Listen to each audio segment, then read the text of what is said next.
Hola amigos de América 24 horas. Esto es la entrevista de hoy. Hablaremos hoy con Magdalena Vaz. Ella es doctora en Relaciones Internacionales y experta en Derechos Humanos. Magdalena, es un gusto. Es un gusto saludarlos y estar hoy con ustedes comentando estos temas tan pertinentes y tan importantes para todos. Magdalena, ¿qué legalidad tiene la invasión rusa en Ucrania? Bueno, primero tendríamos que pensar o dibujar de cierta manera lo que es el puzzle o el rompecabezas básico del derecho internacional. El derecho internacional clásico, así como el derecho internacional contemporáneo, tienen como base la soberanía de los estados. El principio de igualdad soberana, que ahora lo vemos consagrado desde 1945 en la Carta de Naciones Unidas. Hago ahí una pequeña acotación. Con la Carta de Naciones Unidas y la creación, obviamente, de esta organización internacional, es que la mayoría de los autores dan inicio o entienden que se dio inicio al derecho internacional contemporáneo. Dijimos, principio de soberanía, igualdad soberana. Por otro lado, prohibición del uso o amenaza de la fuerza, principio de no intervención. No intervención tanto en los asuntos internos como en los asuntos externos del Estado. Y a su vez, vinculado con estos dos, nos encontramos con el principio de integridad territorial. Podríamos preguntarnos allí cómo se relacionan o cuál es la clave entre el principio de integridad territorial y la autodeterminación o libre determinación de los pueblos, porque también es otro elemento que entra en el debate, en este puzzle, en este rompecabezas básico del derecho internacional. Sí, te escucho. Perdón, sí, solo para terminar la idea. La autodeterminación de los pueblos o la libre determinación de los pueblos se dan determinadas circunstancias que están previstas, pero lo importante a tener en cuenta es que si ese pueblo no está sujeto a coloniaje o se están respetando sus derechos humanos, este principio cede frente a la integridad territorial del Estado, a la integridad territorial ucraniana en este caso. Así que sí, aplicamos estos principios a la situación actual, podemos ver cómo Rusia se encuentra incumpliendo normas de derecho internacional, normas vinculadas a la prohibición y a la prohibición del uso y amenaza de la fuerza, integridad territorial ucraniana. Incluso aquí podríamos encontrar otros elementos, no quiero aburrir con tecnicismos, pero con ese reconocimiento prematuro de las dos provincias separatistas, Donetsk y Lugansk, que Rusia entiende que son estados. Y también podemos encontrar, lo digo muy brevemente, porque probablemente la conversación derive a esos temas, un incumplimiento de normas de derecho internacional humanitario y, por otra parte, de derechos humanos. Si quieres, luego retomamos estos últimos dos puntos con algunos números, porque me parece muy importante ver la faceta humanitaria de los conflictos. La CPI anunció, bueno, la Corte Penal Internacional anunció que va a abrir una investigación por esta situación en Rusia, estos supuestos crímenes de guerra que se están cometiendo durante esta invasión. ¿En qué se diferencia la CPI con la Corte Internacional de Justicia? Muy buena pregunta, muy pertinente, porque este es un momento también para aprender cómo funciona el derecho internacional, cómo están reguladas las relaciones internacionales. La Corte Internacional de Justicia, que tiene su sede en La Haya, en el Palacio de la Paz, que es un edificio muy conocido, que tal vez todos lo tenemos en la mente, esa fotografía. La Corte Internacional de Justicia, como les decía, tiene competencia en dos situaciones: competencia en litigios entre estados y competencia consultiva. Vamos a los litigios entre estados. Sí encontramos uno en este caso. Ucrania solicitó el día 27, el domingo pasado, pero recién conocimos el lunes el texto de su solicitud, solicitó que se tomen medidas provisionales ante dos elementos, basados en la Convención para la Prevención y Sanción del Genocidio. Entiende que, en primer lugar, Rusia está indicando que Ucrania comete actos de genocidio y esto es incorrecto, hay una mala aplicación de la Convención, y por otro lado, que Rusia sí está cometiendo actos de genocidio en Ucrania. Recordemos que cuando hablamos de genocidio, y cuando hablamos de esta convención en particular, que es una de las convenciones más antiguas, podríamos decir, de derechos humanos, de hecho, se aprobó el día antes, el 9 de diciembre de 1948, el día antes de la Declaración Universal de Derechos Humanos. Genocidios son aquellos actos que se cometen con la intención de destruir total o parcialmente a un grupo nacional, étnico, religioso determinado. En este caso, sería el pueblo ucraniano, por lo que entiende Ucrania en esta solicitud que realiza contra Rusia. Así que tenemos Corte Internacional de Justicia, conflictos, controversias entre estados, además de la jurisdicción consultiva. Corte Penal Internacional. Lo que se busca es establecer la responsabilidad personal, o sea, de personas físicas. No juzga estados, como en el caso anterior, sino personas físicas. Personas físicas y se aplican determinados principios, por ejemplo, la improcedencia de cargo oficial. Pero hay algunos ítems que no podemos dejar de mencionar. Por ejemplo, deben de ser parte del Estatuto de Roma. El Estatuto de Roma es el que crea la Corte Penal Internacional. Por otra parte, tenemos un principio de temporalidad. Tienen que ser delitos que se cometan a posteriori de la entrada en vigor de este estatuto o del ingreso o de la adhesión del Estado. Ni Rusia ni Ucrania son parte del Estatuto de Roma. Sin embargo, Ucrania tiene una declaración ilimitada a partir del 2015. Esto me parece bien interesante de destacar, que si bien no es parte, igualmente realizó esa declaración que reconoce la competencia de la Corte. ¿Qué delito juzga la Corte Penal Internacional? Para no confundir, vamos a decir los nombres completos. Son 4, pero en realidad en este caso se podrían aplicar 3, nada más. Ahora hago una explicación muy sencilla de por qué descarto uno. Genocidio, con la misma definición que mencionábamos recién, porque replica la definición de la Convención del 48. Crímenes de lesa humanidad, son crímenes contra la población civil, ataques sistematizados contra la población civil. Crímenes de guerra. Creo que en este caso es especialmente interesante el tema de los crímenes de guerra, porque no solo es el incumplimiento de los convenios de Ginebra, y aquí voy a un caso muy particular, por ejemplo, los ataques a la población civil, que los estamos viendo en este momento, sino también hablamos de crímenes de guerra en los casos de incumplimiento de otras normas que regulan la guerra. Por ejemplo, la convención que prohíbe no solo la fabricación, no solo la producción, sino también la comercialización, el almacenamiento de las municiones de racimo, que según datos de los últimos días, Rusia habría usado en algunos de sus ataques. Y este tipo de armamento está prohibido. Descarto el crimen de agresión porque tiene normas específicas, porque hubo un adendum al Estatuto de Roma, su definición recién se incorporó en Kampala, muchos años después de entrado en vigor el Estatuto de Roma, por eso en este caso no lo aplicaríamos, porque los estados no solo tienen que ser parte, sino que también tienen que aprobar ese agregado, ese adendum. También, si quieren un dato más geográfico, la Corte Penal Internacional también tiene su sede en La Haya, pero estamos hablando de instituciones diferentes. Un dato más, vinculado con Naciones Unidas. La Corte Penal Internacional es independiente. La Corte Internacional de Justicia es un órgano de Naciones Unidas.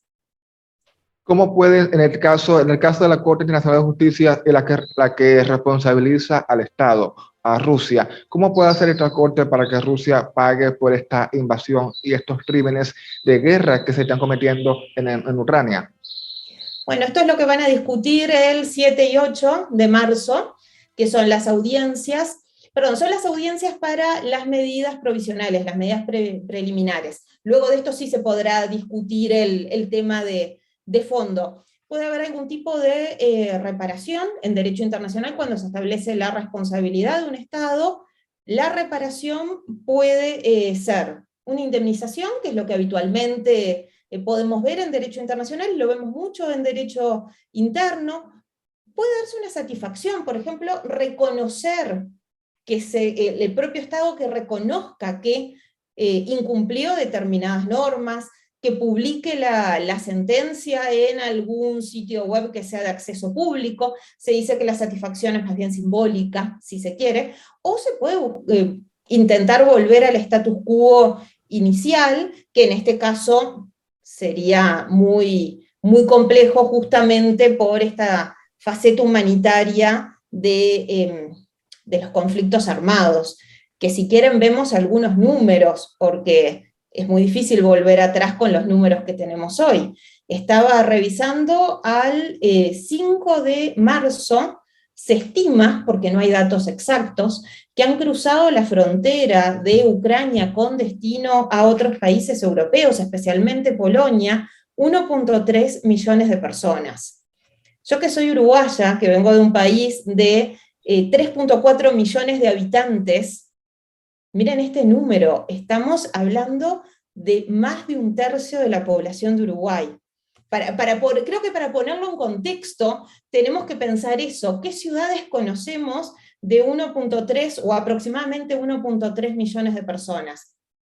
Es una ciudad entera o varias ciudades juntas cruzando la frontera. Asimismo, hay algunos datos no exactos, pero hay algunos datos vinculados a la cantidad de fallecidos. Los últimos datos que encontré fueron más de 500 personas, pero cerca de 2.000 heridos, que esto también es un elemento a tener en cuenta. Y en relación a la condena, porque estos hechos han sido condenados por la comunidad internacional, especialmente por la Asamblea General de Naciones Unidas. Recordemos que esta resolución se aprobó con 141 votos a favor, 35 abstenciones y 5 votos en contra de Bielorrusia, Corea del Norte, Eritrea, Rusia, bueno, Rusia era evidente que iba a votar en contra, y Siria. Bien interesante también ver el rol de estos estados. Hubo otro tipo de sanciones, veo que ustedes están interesados en ver cuáles son las sanciones. Se están aplicando sanciones en este momento de tipo comercial, las más conocidas tienen que ver con las restricciones para operar en el sistema bancario SWIFT, pero también restricciones vinculadas al transporte internacional, buques que no están, que previamente sí realizaban escala en algún puerto ruso y ahora no lo están haciendo, o previo al ingreso a puertos rusos se realiza una inspección. Empresas que han dejado de operar, creo que el más conocido en los últimos días ha sido el grupo Inditex, el grupo textil español Inditex, que ha dejado de operar, así como los medios de televisión y de prensa, medios masivos, que han dejado de operar en Rusia. La presión que se le está haciendo en este momento por parte de la comunidad internacional en su conjunto es de tipo comercial, de tipo económico. Tenemos antecedentes en este sentido que no han sido tan, como podríamos decirlo, que su éxito no ha sido tan tangible, pero en este caso nos podríamos encontrar con una situación muy particular, que Rusia pueda entrar en default. ¿Por qué? Porque no tiene, aunque tenga el dinero, no tiene la forma en cómo pagar sus deudas, porque no puede operar en el sistema SWIFT. Me parece que esto es muy interesante, porque aunque tenga capacidad de pago, no lo puede hacer por cuestiones técnicas, porque tiene bloqueado el acceso. Ahora, en el caso de la CPI, de la Corte Penal Internacional, que esta sí responsabiliza y condena a individuos, ¿cómo va a ser así emita una condena al presidente ruso Vladimir Putin, quien es el responsable directamente de esta invasión contra Ucrania? Esto no sabemos que quizás Rusia no reconozca esta sentencia de la CPI y solamente sería como un acto simbólico. ¿O hay algún mecanismo para juzgar y que Putin asuma estas consecuencias que está generando a raíz de esta decisión contra Ucrania?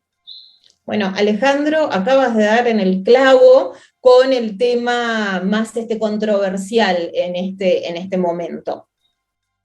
Desde el punto de vista del cumplimiento del derecho internacional, el inicio de la investigación, o el pronto inicio de la investigación, solicitado en este caso por un escrito firmado por 38 estados, mayoritariamente europeos, pero también hay estados de Latinoamérica y el Caribe, como puede ser Costa Rica y Colombia, y así Canadá, Australia y Nueva Zelanda, y creo que el resto eran sí europeos, más otro escrito individual de Lituania, permiten que el fiscal de la Corte Penal Internacional, pueda iniciar la investigación de inmediato, que fue lo que declaró. De oficio tiene que pasar por una instancia previa, pero en este caso puede iniciar la investigación inmediatamente. Una aclaración: estos procesos suelen llevar mucho tiempo. Uno generalmente se pone ansioso y quiere que estas situaciones tan atroces tengan un resultado o haya un castigo inmediato. Sin embargo, son procesos que, para garantizar el debido proceso y escuchar a todas las partes, es importante que se desarrollen en el tiempo. Podemos discutir si en realidad no han sido excesivos los tiempos. Pero bueno, esa es otra discusión. ¿Qué es lo que sucede en este caso en particular? ¿Y por qué dije que diste en el clavo con la pregunta? La Corte Penal Internacional actúa en cooperación con los estados. Vamos a suponer, esta es una suposición, porque no sucedió todavía, que se emite una orden de captura de Vladimir Putin. Pero Vladimir Putin está en Rusia.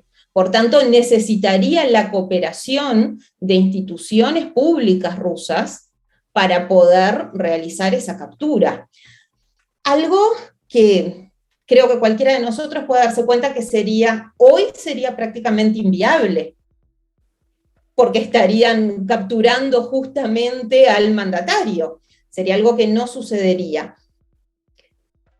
Pero no nos adelantemos, porque no sabemos cómo va a continuar el régimen ruso. Tampoco sabemos cómo se va a dar este proceso. Podemos tener algunas comparaciones con otros casos, especialmente con los temas de crímenes de guerra, pero por lo pronto, si fuera hoy, si tuviéramos hoy la condena, sería muy, muy difícil lograr que en los hechos, por más que la letra de la norma establezca determinado procedimiento, sería muy difícil en los hechos lograrlo, porque habría ausencia de cooperación del Estado ruso.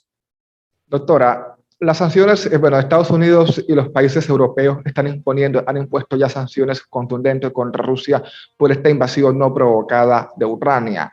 Esto está generando que Rusia quede aislada del mundo. En los últimos días, ya usted hablaba anteriormente, ha aumentado la presión, la censura contra medios independientes en toda Rusia. Más de una docena de medios han anunciado el cese de operaciones en Rusia porque la ley aprobó, la Cámara de Diputados aprobó una ley que condena hasta 15 años a quien hable del ejército ruso y hable sobre la invasión. En Rusia eso la llaman una operación militar a esta invasión a Ucrania. ¿Esto qué consecuencias van a sufrir los rusos ahora con esta sanciones? Porque ya no pueden acceder a los teléfonos de Samsung, a Apple, a los Sonys, a los carros. Entonces va a quedar Rusia aislada del mundo y la población rusa no va a salir a protestar a las calles, porque si salen a protestar el régimen los encarcela. Sí, tocaste un tema que es muy importante, que tiene que ver con el cumplimiento de los derechos humanos y de las libertades fundamentales. Hemos visto otras situaciones que son muy controvertidas en Rusia, vinculadas justamente a temas de libertad de prensa, por ejemplo. Creo que en este caso, como en todos los casos de conflictos armados, siempre los perdedores son las personas. Siempre van a ser los que pierdan. No importa de qué lado estén. Contaremos los muertos de un lado y del otro, pero contaremos también aquellos que no puedan recibir información contraria, para justamente tener las dos versiones y poder nosotros decidir de manera informada a quién seguimos políticamente. Los que vivimos en países que son democracias, sabemos que la democracia justamente se cuida todos los días, no solo cuando vamos a votar. Y en estos casos, donde existe un bloqueo como el que, bueno, se está dando en este momento, un bloqueo, un aislamiento, tal vez aislamiento sea el término más adecuado, un aislamiento, puede darse que la población escuche una sola campana, justamente porque no tiene posibilidad en los hechos de escuchar otra voz. Tampoco tiene posibilidad de protestar, o si tiene posibilidad de protestar, sabe que el riesgo es muy alto, el riesgo de hacerlo. Como no tenemos la bola de cristal, no sabemos qué es lo que va a suceder, vuelvo a decir, con el régimen ruso. Sí hemos visto respuestas en diferentes, sobre todo ciudades capitales del mundo, donde los habitantes de origen ruso se han proclamado en contra de las acciones que se están desarrollando hoy en día, las acciones militares, como le dice Vladimir Putin, o la invasión a Ucrania, como establecen los documentos de Naciones Unidas. Vuelvo a decir, la población siempre es la que paga las consecuencias de la guerra. Uno cree que hay un ganador, un perdedor en términos de estados, pero siempre la que pierde es la población. Doctora, el gobierno ruso pensaba en 3 días tumbar al gobierno democráticamente electo de Volodymyr Zelensky de Ucrania. Esto no ha sido así.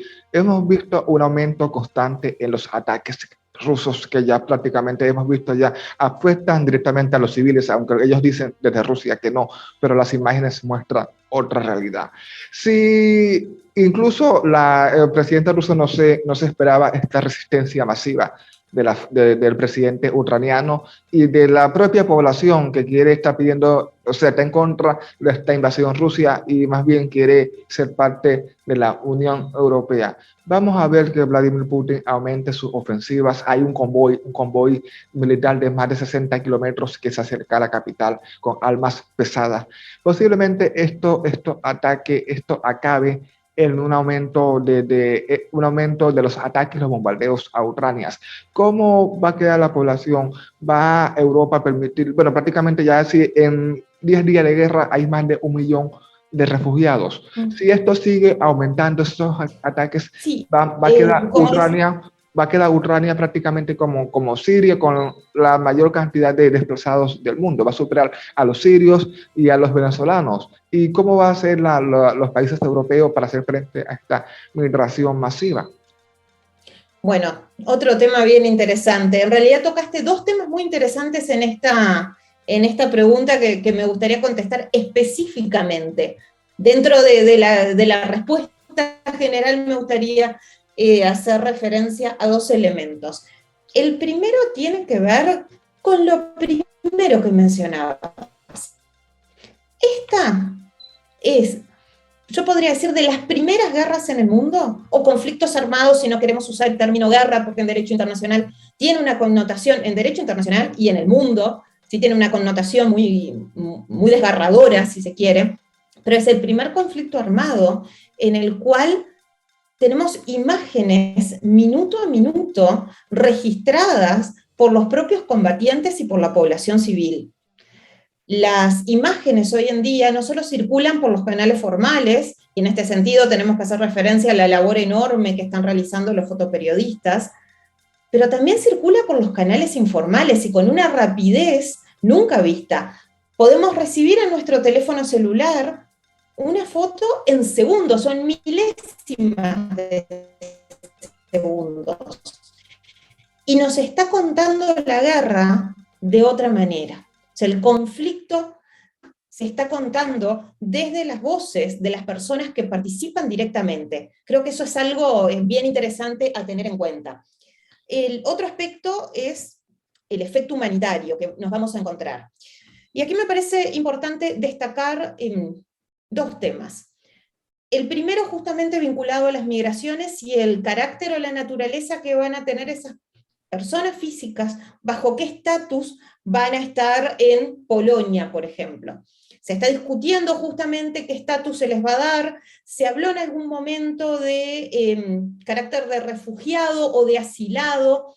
El asilo no tiene la misma connotación en la Unión Europea que en América Latina, esto lo tengo que recordar. Durante 3 años, pero todavía no, por la propia situación, por lo desbordante de la propia situación, todavía no se ha establecido exactamente con qué carácter, con qué naturaleza van a permanecer en territorio de la Unión Europea. Pero esto me trae a otro tema. Las puertas de Europa están abiertas en este momento. Las puertas de Europa, en el sentido de la Unión Europea, están abiertas en este momento. Las puertas de la Unión Europea no estuvieron abiertas de la misma manera en el caso de Siria, por ejemplo.